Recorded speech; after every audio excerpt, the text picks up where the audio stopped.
Hey everyone, this is Miss Chirillo. I'm going to be walking you through some basics to floor planning and drawing it by hand today, doing scale drawing, and just how to get some basic elements down. So I'm going to call this our floor planning cheat sheet. And if you are one of my students, you need to put your name right there. So let's recap real quick about square footage. So somewhere over on the side, I want you to draw a 5x5 room. So take a moment to do that on your own. You can pause the video. I'm going to go ahead and draw it. We know how to do 5x5 because we're assuming, I'm going to go ahead and write it over here. Our scale for all of these drawings is at 1/4 of an inch equals 1 foot in real life. The graph paper I'm using, each one of these boxes, that width right there is 1/4 of an inch.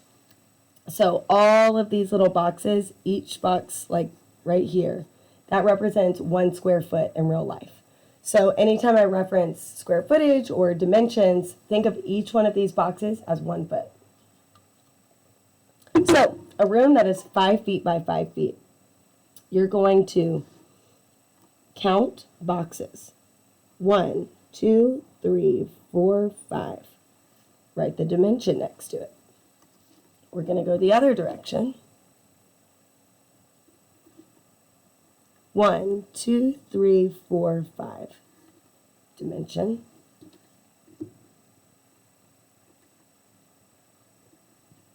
One, two, three, four, 5.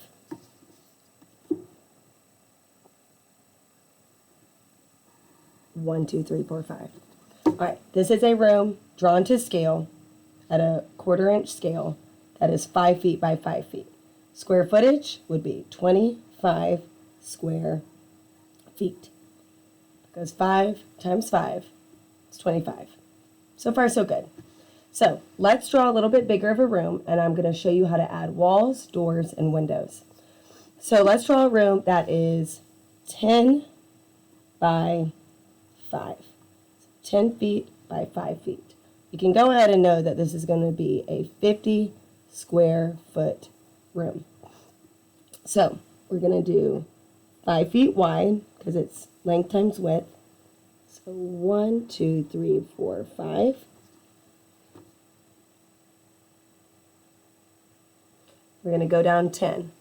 1, 2, 3, 4, 5, 6, 7, 8. Got a little crooked here. 9, 10. Let me make sure. 1, 2, 3, 4, 5, 6, 7, 8, 9, 10. All right. We're going to come over here. Finish it into a room. 1, 2, 3, 4, 5. And then finish it this way. All the way down. For this one, write your dimensions kind of off to the side a little bit, not quite as close to the walls as I did here. So in real life, our walls are typically in a commercial space. Walls are 6 inches thick in a commercial space. They're 4 inches thick in a home. But because these boxes are representing a foot, we're going to say they're 6 inches. That way we can draw them as half a box. Or we could also say 1/8 of an inch. Because we know that if the whole thing is 1/4, half of a box here to here is going to be 1/8 of an inch. So we're going to draw walls. Because right now these walls are literally paper thin. They're just a single line. So we're going to have to draw wall thickness. We always add wall thickness to the outside of the room so we don't take away any of the square footage of the interior space. So you can just lay your ruler down half a box away from the lines that you drew. You're then going to draw a line across. Firm, but not too dark. And make sure to come over a little bit on the edges because that will allow us to finish out our corners. Okay, so about half a box away. Really try to make sure your lines are straight and neat. We're going to come down here. Same thing, half a box away. Depending on how sharp your pencil is, your lines might be a little too narrow or a little too thick based on how thick or thin the line itself you're drawing is. So you may have to go back and do a little editing later or kind of just get the practice. Like you can see that this one is a little thinner than this one. Right now that's okay. We're just kind of getting the fundamentals.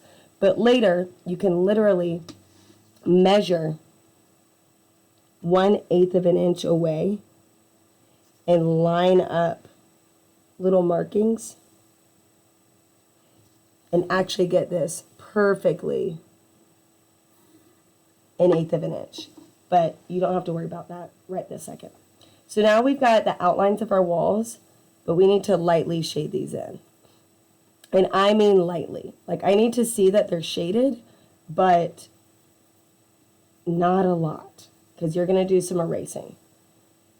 The interior shading should be much lighter than the actual lines that you drew for the outlines of your walls.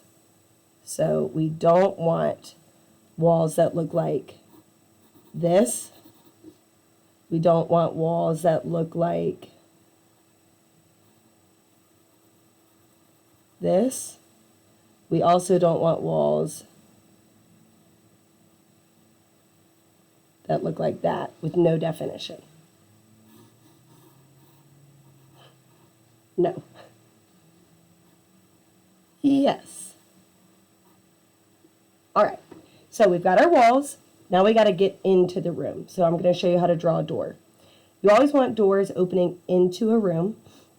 You also typically don't have doors just randomly in the middle of the room, like in the middle of a wall. They're typically connected to a corner. Not always, but a lot of the times. So you also want the door swinging towards the wall. So doors we're always going to draw as 2.5 feet by 2.5 feet, and you connect them with a little segment. Because imagine this is a door that's swinging open. Oh, sorry. So 2.5 feet by 2.5 feet is going to be our standard door. All right, that's 30 inches. And this is what we're going to use for our standard door drawings. Doors can change size, commercial, residential. They can even be a little smaller, a little bigger. This is what we're going to draw. So you never put them all the way against a wall. You always leave at least half a box away from a wall. So we're going to draw it here. You could do it a full foot. I'm going to draw it 1/2. So we're going to start by going up 1, 2.5. Stop there. We've got our half. Now we need 2 feet after that. So you don't actually have to draw this line. You're just counting. So we got half, 1.5, 2.5. You could kind of work this way as well, like 1, 2.5. You're going to then connect this with a little curved segment. Make sure you don't draw your curved part bigger than the door swing. Like the door can't swing out bigger than it is long. So like in theory, you would be able to draw a 2.5 foot line going this way, but don't worry about this. That sounds confusing. Okay, none of us are ghosts that I know of. I don't believe in ghosts. So we got to draw, or we got to erase these walls. We got to actually be able to walk through here. This is why it's important to not draw those outer lines too thick, but definitely why we don't shade the walls really darkly. Darkly? Is that a word? I think so. Make sure you always add in these little lines so it's nice and crisp. This unit is all about neatness. Okay, next we are going to add a window. Let's say we want a nice big window on this wall. The width of the windows just depends on the space that you're designing. So right now I'm going to just do kind of a randomly length window or width window. So 1, 2, 3, 4, 5. So we're doing a 5 foot wide window. You can't show how tall a window is on a floor plan. You can only show how wide it is. So why don't you go ahead and do a 5 foot wide window as well. So you just do a little mark and a little mark. Then we're going to erase our shading. Then ideally you're going to grab your ruler because we want to use our ruler for all of our lines. I could really sharpen my pencil at this point. And we're going to just draw a line down the center of that erased rectangle. Now this is going to be a window, okay? So if I were you, I would be labeling all of these things because this is your reference sheet. This is your cheat sheet. This is for you to use later when you're drawing things. So I'm going to say that doors are 2.5 feet. Windows. Okay, walls. I'm going to do a little arrow over here. Okay, they're 1/8 of an inch or half a box. Always. Okay, well, for us, always. All right, now we're going to draw a few more items. All right, first I'm going to show you how to draw a hallway. So hallways are always going to be 3 feet wide because you need room to walk down it and like carry something with you. So I'm first going to draw these outer walls. Obviously this would be within a home or a space. So 1, 2, 3. You would never just like draw a hallway out random by itself. But this is our cheat sheet. This is our reference paper. So I want you to be able to look back and remember how to draw all these things. So we've got our 2 little walls. We're going to lightly shade those in.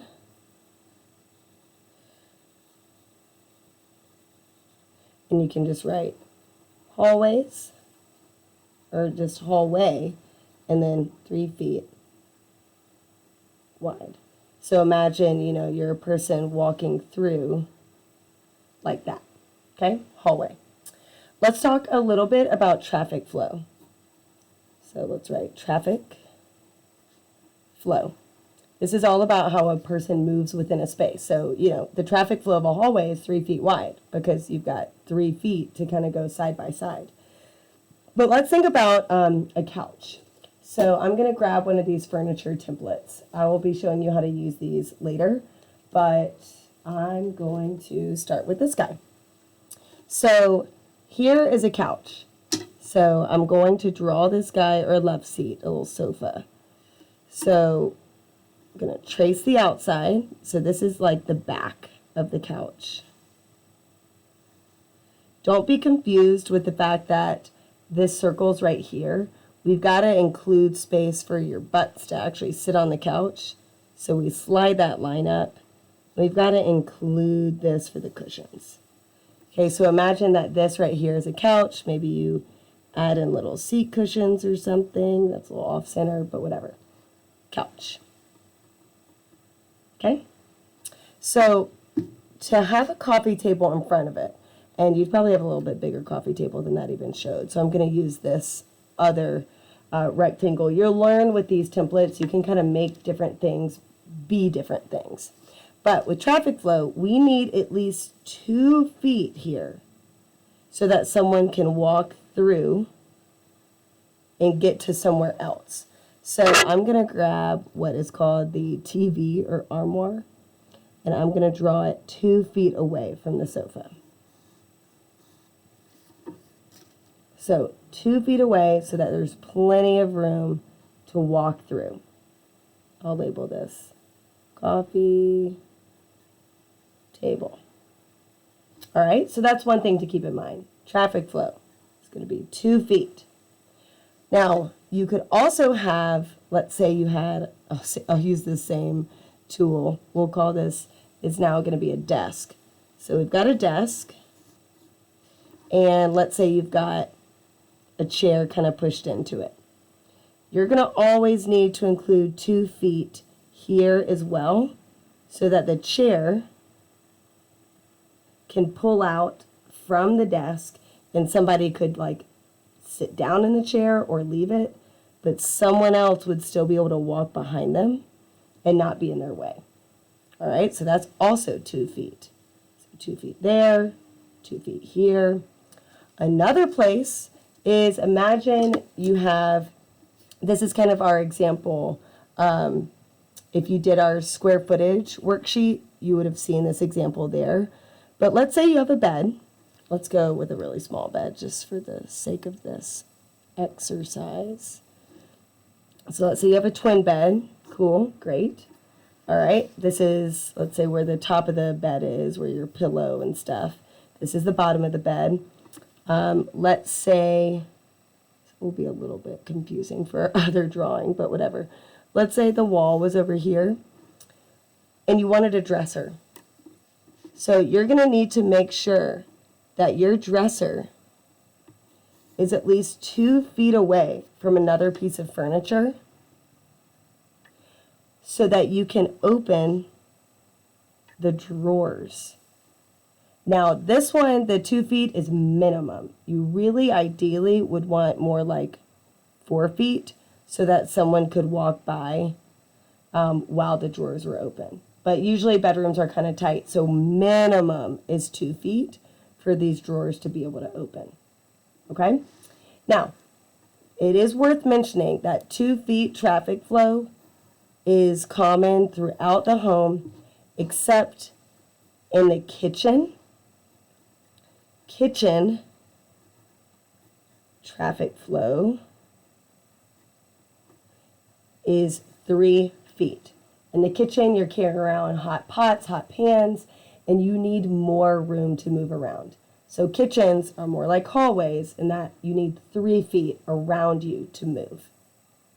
Okay, let's look for a moment at these templates.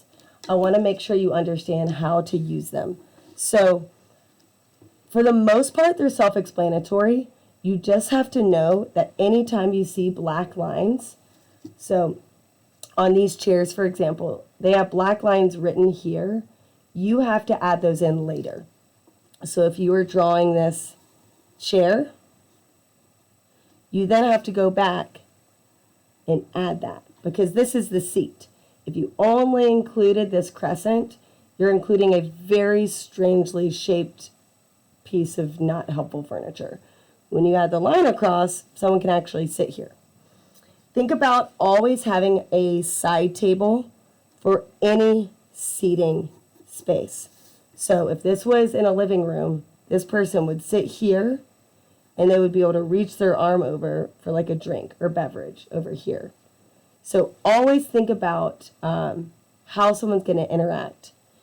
Another thing to remember is that if you're putting furniture near each other, you don't want it to touch directly, but you also want to think about like how is a person going to interact with someone near them with where they're sitting. So these people could talk side by side to each other. You might like put a sofa over here, use the template for that. Actually, I'll show you how to use the template for that. But you want to keep in mind who's looking at who in furniture arrangements. So I'm going to show you a different couch. I'm going to use the one on this guy over here. So I'm looking, it's see-through. I'm making sure we're at least 2 feet away from these chairs, but 3 is even better. So I'm going to do the outline of this little love seat. The line here that's black is curved, and you see that there's actually a stencil for it here, but we've got to bring that back. That's for us to draw here. So this is now a sofa, and someone could sit here, here, here, and here, and they can talk to each other. And there's plenty of room to walk through or to access these chairs.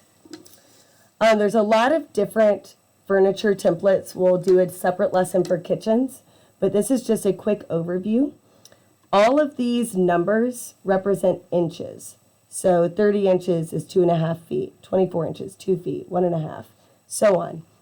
So when you're thinking about what chair to use, what square or circle or rectangle to use, you need to think, how big is this furniture in real life? Because if you start using little 14 right here for like your big chairs in your living room, that's not big chairs. That is a little 1 foot, essentially a stool, or maybe a very small kitchen chair. For armchairs in living rooms, you need armchairs, or at least a 24-inch chair, even if it doesn't have arms. The squares you can use for any square piece of furniture. Same with rectangles. The inches are all listed and suggested items are listed, but you can use these for anything. Heck, when I draw kitchen islands, I always end up using the youth bed that's on this other template because it is just such a perfect island shape.